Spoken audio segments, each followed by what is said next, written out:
What's up guys, welcome to your 6th Java tutorial, and in this tutorial I'm going to be showing you a real quick way to get input from a user. So one way that we can get input from a user is to use something that's already built into Java, and this is called a scanner.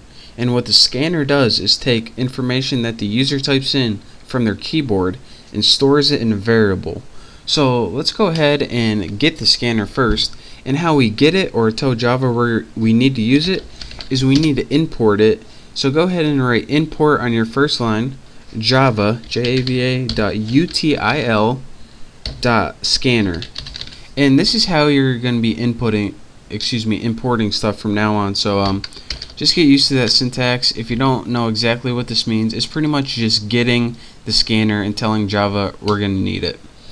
So of course in our class we need that public method again. So in our class body, go ahead and type public static void main, and in your arguments type string args with your square brackets.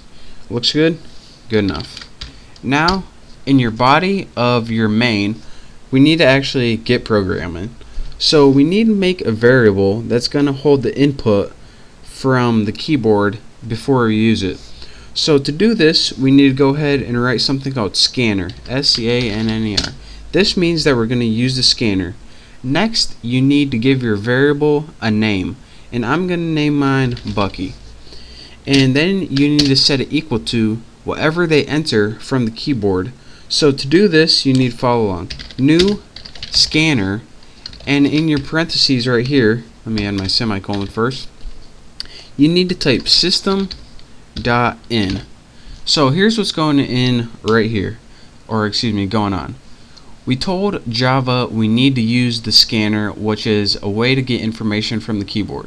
We have a variable, it's a scanning variable called Bucky, and the Bucky variable is equal to whatever information that's in the keyboard. And system.in stands for system input, and the only input we have in the computer right here is the keyboard. So this pretty much is short for whatever we type in for the keyboard, hold it in our Bucky variable, and we're going to tell you what to do with it right now. So now we have input, whatever that's going to be from the keyboard, and it's going to be stored in our Bucky variable. What we want to do now is just print it out on the screen. So you remember from the last tutorial how to do that, system.out.println, and in your parentheses you need to type, pay attention, the first thing you need to type is the name of your variable, and that's going to be whatever you made up here. Again, this Bucky, you don't have to write Bucky, of course, you can write anything you want.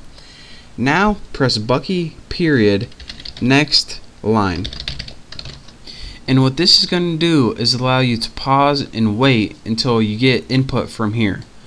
So again, let me run this program and I'll show you guys what it does.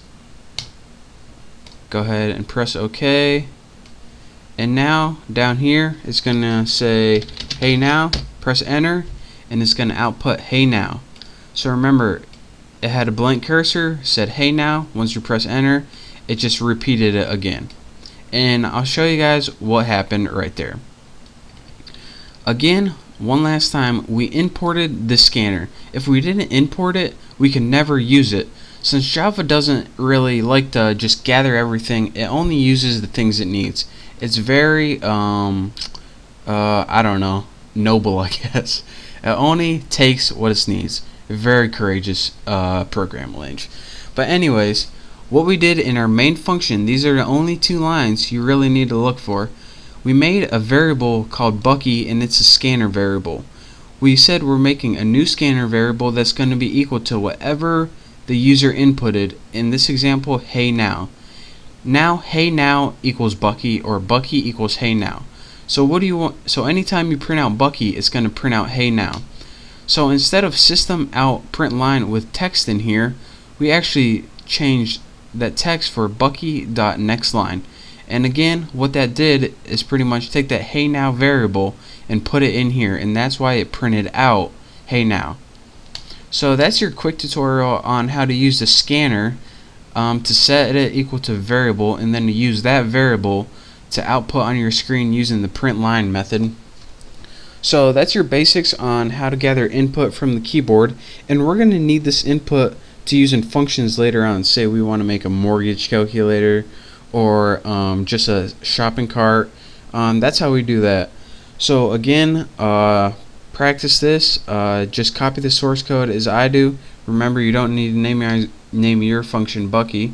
So go ahead and practice this, and thank you guys for watching. Hopefully you check out my next tutorial. Don't forget to subscribe to my channel, and thank you, and I'll see you next time.